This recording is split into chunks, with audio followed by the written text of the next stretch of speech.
ગુજરાતના રાજકારણમાં આજે એક એવો ચુકાદો આવ્યો છે જેના પડઘા ગાંધીનગરથી લઈને ડેડિયાપાડા સુધી સંભળાઈ રહ્યા છે। આમ આદમી પાર્ટીના ફાયરબ્રાન્ડ આદિવાસી નેતા અને ડેડિયાપાડાના ધારાસભ્ય ચેતર વસાવાને રાજપીપળા સેશન્સ કોર્ટે 7 વર્ષની જેલની સજા ફટકારી। માત્ર ચેતર વસાવા જ નહીં પરંતુ તેમની પત્ની સહિત કુલ 9 આરોપીઓને કોર્ટે દોષિત ઠેરવ્યા છે। આ સમગ્ર કેસ શું રહ્યો અને હવે ધારાસભ્ય પદનું શું થશે? કેમ રાજકીય આરોપ પ્રત્યારોપનો દોર શરૂ થયો છે? જોઈએ આ રિપોર્ટમાં।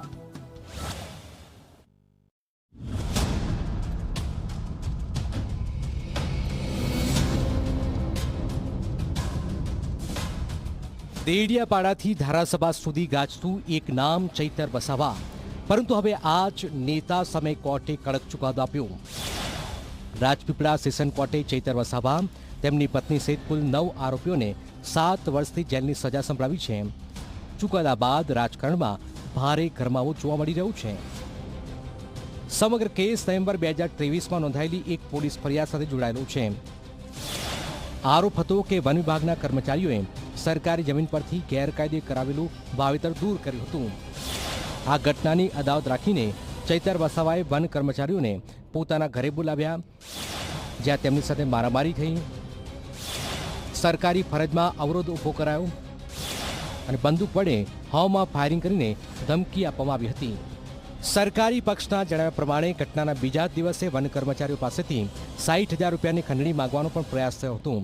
કેસ નોંધાયા બાદ ચૈતર વસાવા લાંબા સમય સુધી ફરાર રહ્યા હતા અને ઘટનાના 1 મહિના 9 દિવસ બાદ પોલીસ સમક્ષ હાજર થયા।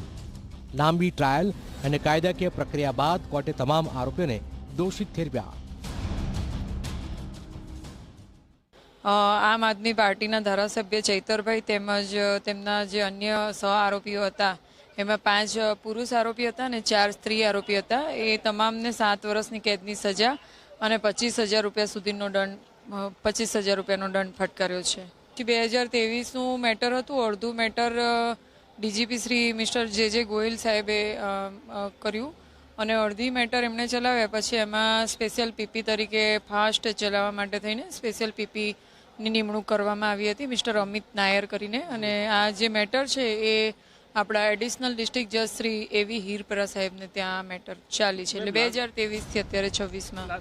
ચુકાદા બાદ ચૈતર વસાવાએ હાઈકોર્ટમાં અપીલ કરવાની જાહેરાત કરી। આજે સેશન કોર્ટ દ્વારા એક કેસમાં અમને 7 વર્ષની સજા ફરવામાં આવેલી છે।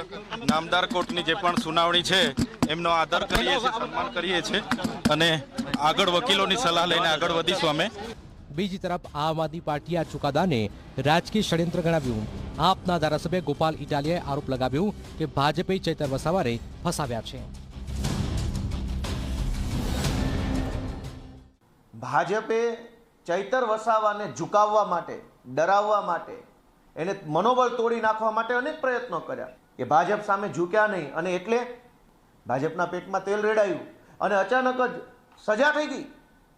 સરકારી પંચ, સરકારી પોલીસ, સરકારી વકીલ, ફરિયાદી સરકારી, સાક્ષી સરકારી, બધું જ સરકારી। જ્યારે કોંગ્રેસના ધારાસભ્ય અનંત પટેલે પણ આદિવાસી સમાજ સામે અત્યાચાર ગણાવી સરકાર પર નિશાન સાધ્યું।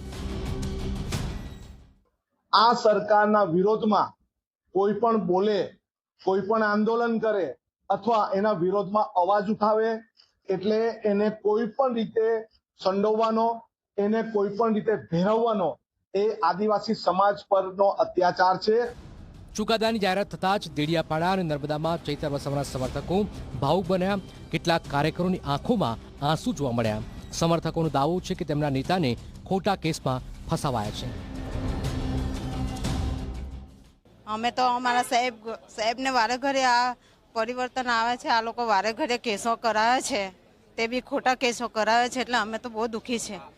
પણ આવનારા દિવસો અમારી આશા તો એ જ છે કે અમારા સાહેબ સારી રીતે બહાર આવી જાય। હવે સૌથી મોટો સવાલ, શું ચૈતર વસાવાનું ધારાસભ્ય પદ બચી શકશે? પૂર્વ વિધાનસભાના અધ્યક્ષ રાજેન્દ્ર ત્રિવેદીના જણાવ્યા મુજબ 2 વર્ષથી વધુ સજા કેસમાં ધારાસભ્ય પદ અંગે સ્પીકર નિર્ણય લઈ શકે છે અને 7 વર્ષની સજા પડતા પદ રદ કરવાની પ્રક્રિયાઓ શરૂ થઈ શકે છે। જોકે જો હાઈકોર્ટ સજા પર સ્ટે આપે તો સમગ્ર કાયદાકીય સ્થિતિ બદલાઈ શકે છે। 7 વર્ષની સજા થાય એટલે 2 વર્ષથી વધુની સજા હોય એટલે ચોક્કસપણે પહેલું તો એમને જેલમાં જવું પડશે. આમાં જામીન સેશન્સ કોર્ટ આપે એવું મને લાગતું નથી, કારણ કે મૂકી શકાય જામીન અરજી, પણ કારણ કે 5 વર્ષથી વધુની સજા હોય છે, સામાન્ય રીતે જામીન આપતા નથી હોતા. પરંતુ જેવી આ બાબત સર્ટિફાઈડ રીતે માનનીય અધ્યક્ષશ્રી સમક્ષ મૂકવામાં આવશે ગુજરાત વિધાનસભાના સેક્રેટરી મારફતે કે ભાઈ આ ધારાસભ્ય છે ને એમની સામે આટલી 2 વર્ષથી વધુની સજા થઈ છે, તો ત્વરિત એના પર નિર્ણય લેવો જોઈએ અને નામદાર સ્પીકર એના પર ત્વરિત નિર્ણય લઈ શકે અને એમને તાત્કાલિકમાં એમનું સભ્યપદ રદ કરી દેશે. એક તરફ 7 વર્ષની સજા, બીજી તરફ રાજકીય સહાનુભૂતિ અને કોર્ટના ચુકાદા સમયે હાઈકોર્ટનું દરવાજું.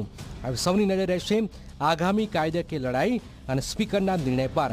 ચૈતર વસાવા માટે આ લડાઈ હવે માત્ર કોર્ટરૂમ સુધી સીમિત નથી રહી, પરંતુ તેમના રાજકીય ભવિષ્યની પણ સૌથી મોટી કસોટી બની ગઈ છે. Bureau report, Zee media.